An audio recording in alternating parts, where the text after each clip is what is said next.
Retro Ghetto. Hi everybody, welcome back to the Retro Ghetto. So beside me I have two boxes full of retro goodness. There's some absolute bangers in here. This one in particular is a game I've been hunting for quite some time.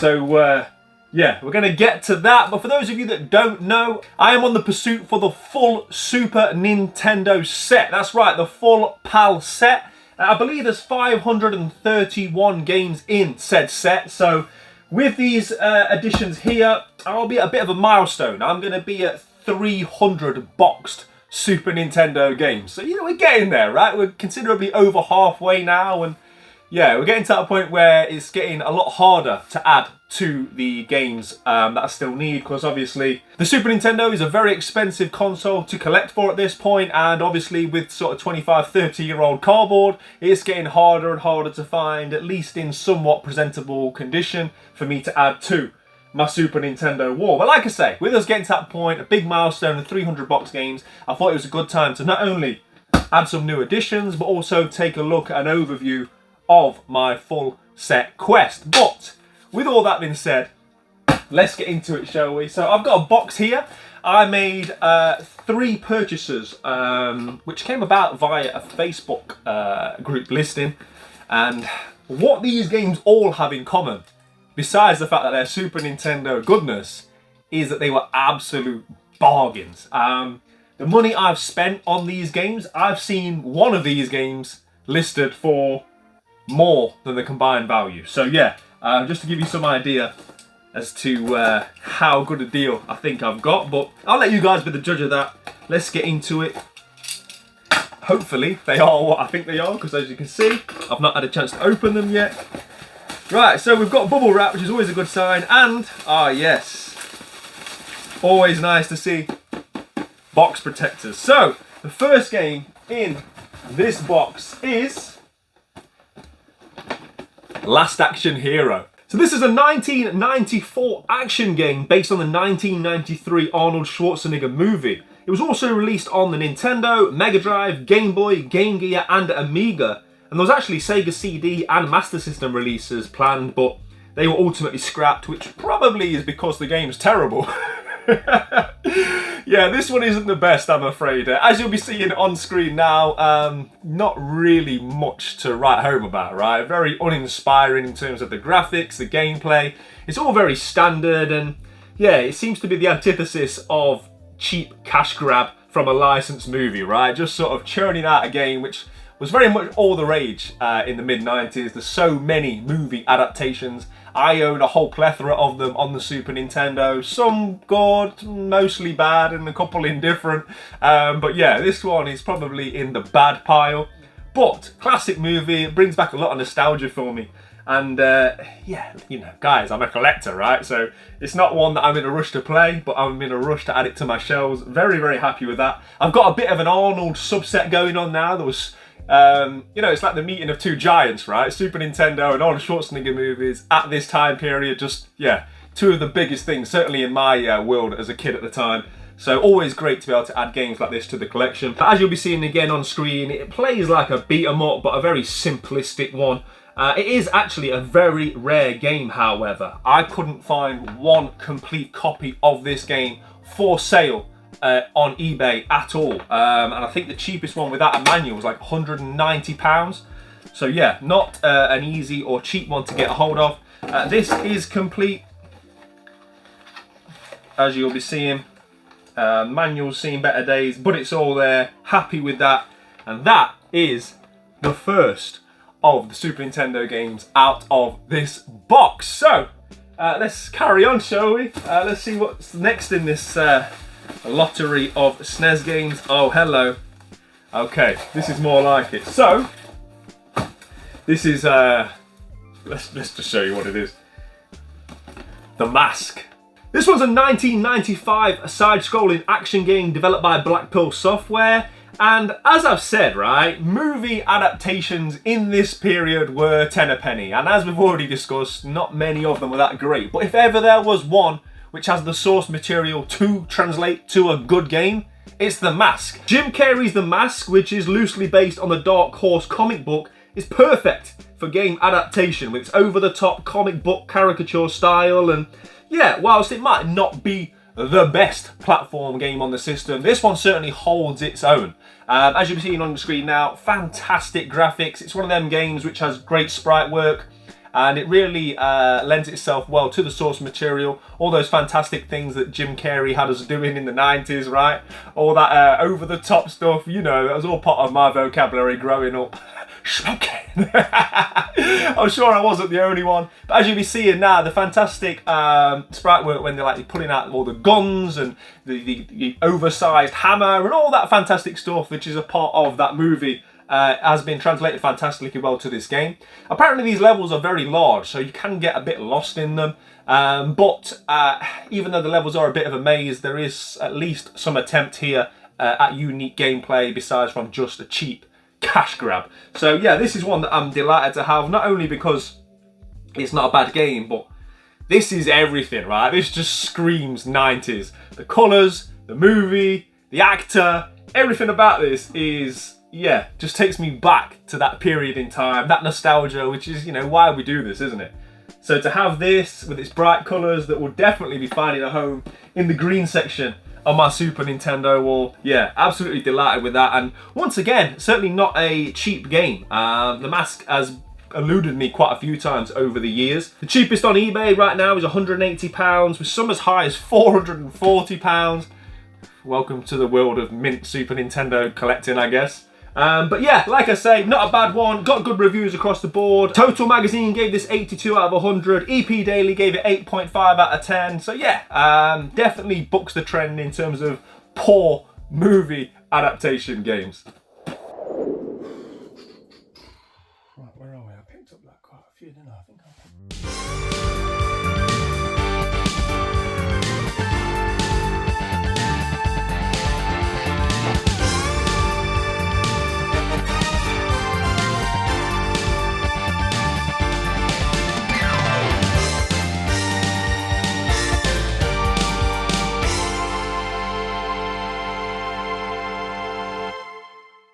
Okay, so before we carry on with my brand new additions, I just wanted to highlight some of the other recent games to Project Full SNES set.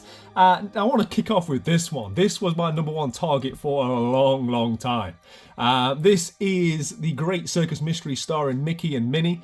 You'd probably be surprised at how much value is in this. This has become a very expensive and quite hard to find game.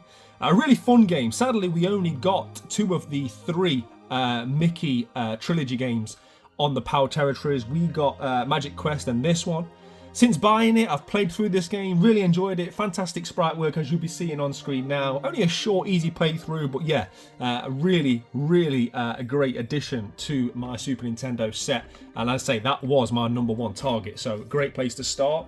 Next up, we have a game I just didn't think I'd get anytime soon due to how valuable it is. And that is The Adventures of Batman and Robin. As you can see, it's got this bit of damage in the top corner there. I am working on getting the original sticker printed to put on the box to sort of cover that blemish, shall we say. But yeah, another very expensive one here. Another great game if you're into beat 'em ups. If you're a fan of the Batman animated series, this just looks like it was taken straight from that cartoon. This is a game that I'm hoping to play through very soon, and yeah, a very heavy hitter on the system, and like I say, one that I didn't anticipate I'd be adding to my collection. But with Super Nintendo collecting, you can't really pick and choose what you're going to buy and when you're going to buy them. It's more just a case of as and when things come available for a good price, and I got very fortunate to find this for a good price. And a very recent addition, I picked this up from the fantastic Vintage Gamer, Indiana Jones. This is one that I had a bit of history with. I had a CX lottery on this one, and yeah, it didn't go very well, so I had to send it back. The Mega Drive version of this game is terrible, but the Super Nintendo one's brilliant. Really varied gameplay. Very reminiscent of the Star Wars games, because it was LucasArts and JVC. So fantastic graphics, thankfully not quite as hard as the Star Wars games on the Super Nintendo. And yeah, highly recommend Indiana Jones' Greatest Adventures. It's basically the run-through of the first 3, or should we say the only 3 Indiana Jones movies. Picked this one up at Stafford County Toy Fair recently, Magic Boy. I love my 90s platformers, and this is a 90s platformer which has become Again, quite an expensive one to find, especially in half decent condition. So yeah, really happy to add Magic Boy. And this is a strange one. I picked this up from Retro World in Derby. Again, you can see there's a bit of damage. And that is Big Sky Trooper. So this one is almost reminiscent of the Zombies games. One that you very infrequently see. Hence why I had to pick this one up, even with that bit of damage, just to make it somewhat affordable because, yeah, you can't be choosy when it comes to finding games like this. Otherwise, I'd still be waiting for a copy. And lastly, for the ones that I want to show in recent big editions, is Populous 2. Now, I'm a huge fan of Greek mythology, and this has a lot of ancient Greek themes throughout.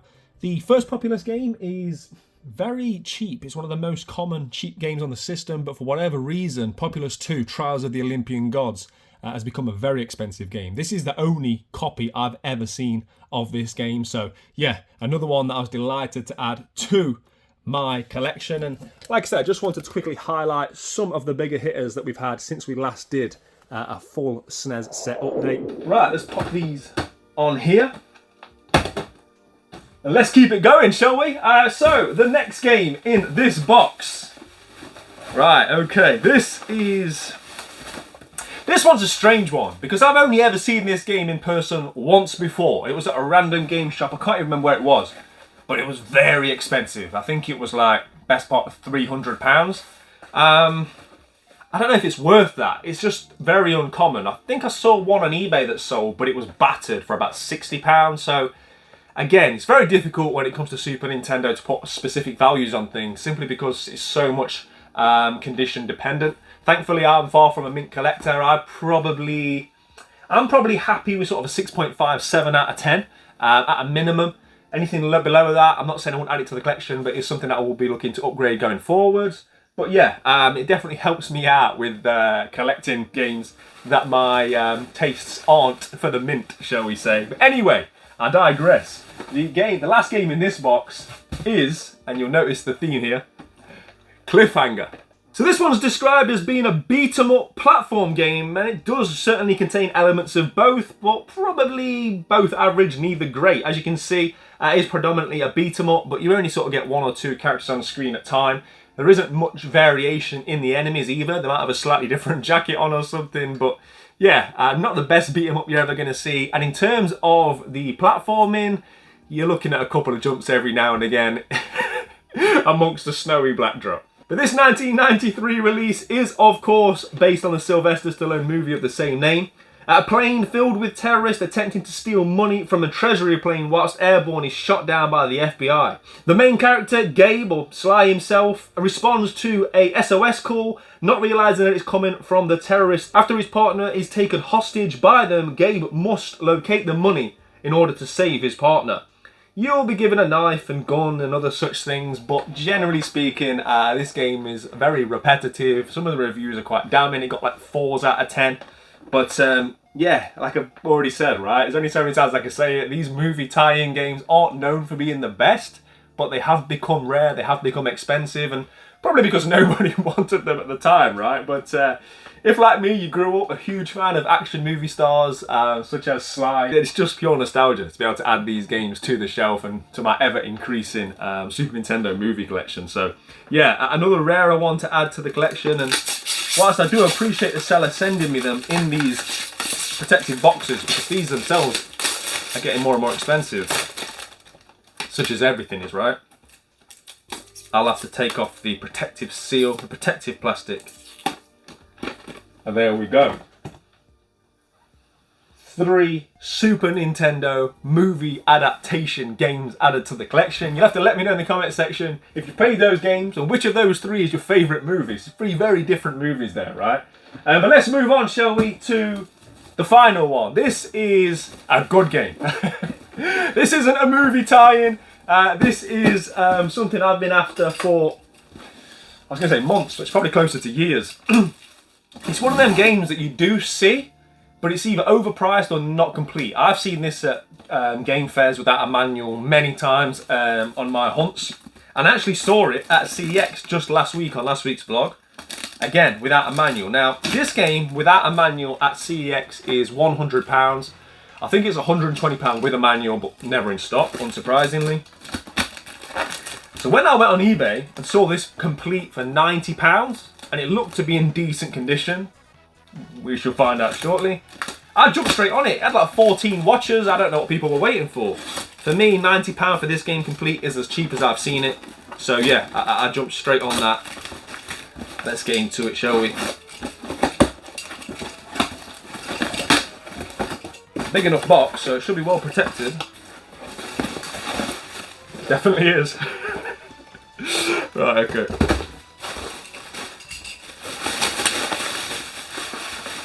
Pass the parcel.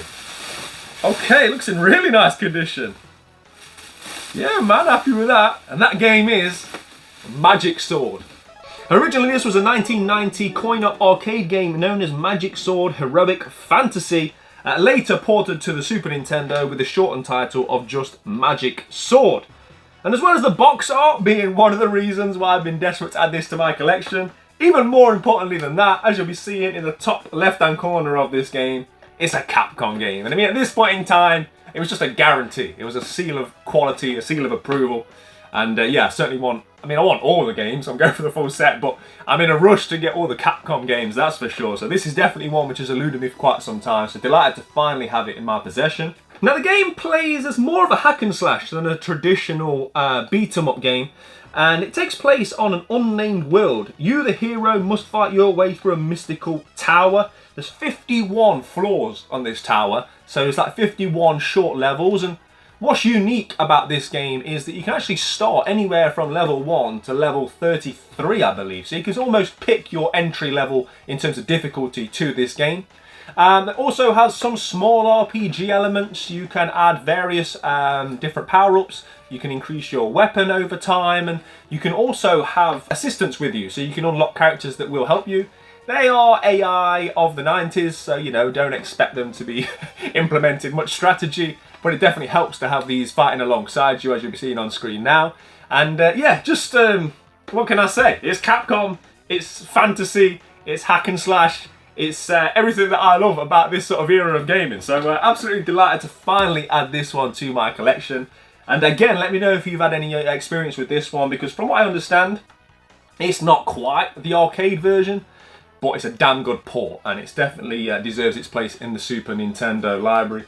And yeah, like I say, just delighted to finally have this one in the collection. Every game collector out there has those games, right, which elude you. Games which you either had the opportunity to pick up and you didn't, and now you regret it, or you see them all the time, but they're not quite where you want them to be in terms of condition, price, or completeness. And this is definitely that game for me, Magic Sword. So yeah, really happy with the 4 additions to my Super Nintendo collection. And like I say, that takes us to 300 boxed games. I think 4 of those 300 are duplicates, so I've got quite a few sort of like Nintendo classics, and I've got like the red and the yellow Mario World, so you know, there's a few that don't count off the full set, so I'm probably at 296 in that aspect, but we're definitely getting closer by the month when it comes to completing the full Super Nintendo set. And I just wanted to highlight this book. This book was sent over to me a couple of years ago now by Geeksline Studios, and this book's been an absolute godsend. This is what told me that there's 531 games in the full set. All of the games, both North American, Japanese, and PAL, are all in here. So there's a little synopsis of every single game. So if you're ever curious, you can just pull this book out. This isn't a paid sponsorship or anything like that. This was sent to me years ago. But yeah, I just wanted to highlight this book because it's always a big help when it comes to me researching for these games and looking into these videos. And it's just a great book to flick through and think about all the other wonderful games that I'm still currently missing from said wall. But yeah, I've said many times before, when it comes to the Super Nintendo collection, it's not like other full sets. The Wii U, for example, recently finished PS3 Essentials. They are very much collector goals. They're very much something where it's all about the pursuit of the hunt, and it becomes a rush against time because they're often becoming rarer and rarer and the games are becoming more and more expensive, so I'm sort of wanting to do it as soon as possible.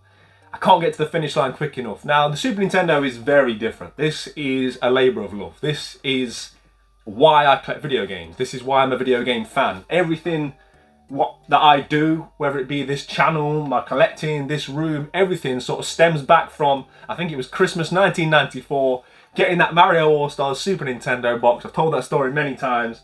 That's where the love affair began. So for me, this is something which I don't really want to rush through. It's something that I want to do over time.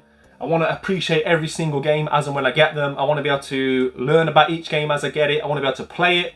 I want to be able to understand it. I want to know the development behind it. I want to know the story. And I just want to gain as much knowledge and information as I can about what is, without doubt, my favourite console of all time. And I've been so fortunate to have some amazing deals over the last couple of years to add games to this collection that I thought would be way down in the future. So yeah, I'm delighted with how the Super Nintendo collection is growing.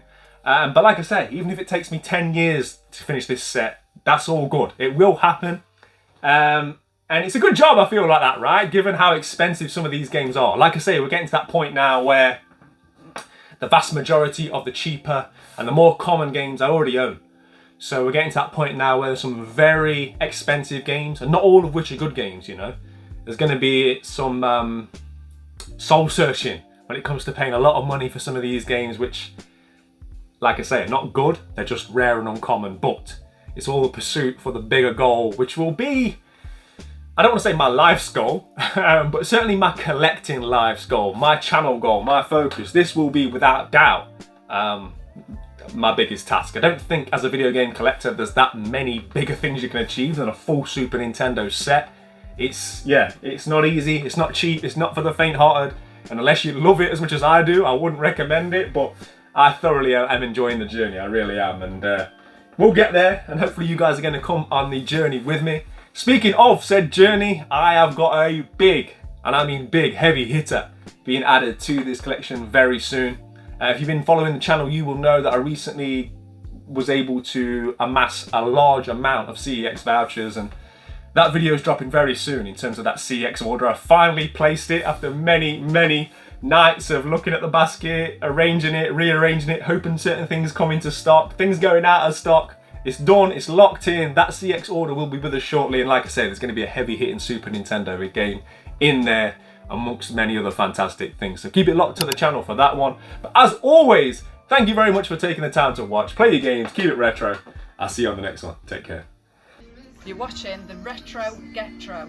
Ghetto. Ghetto! Yeah.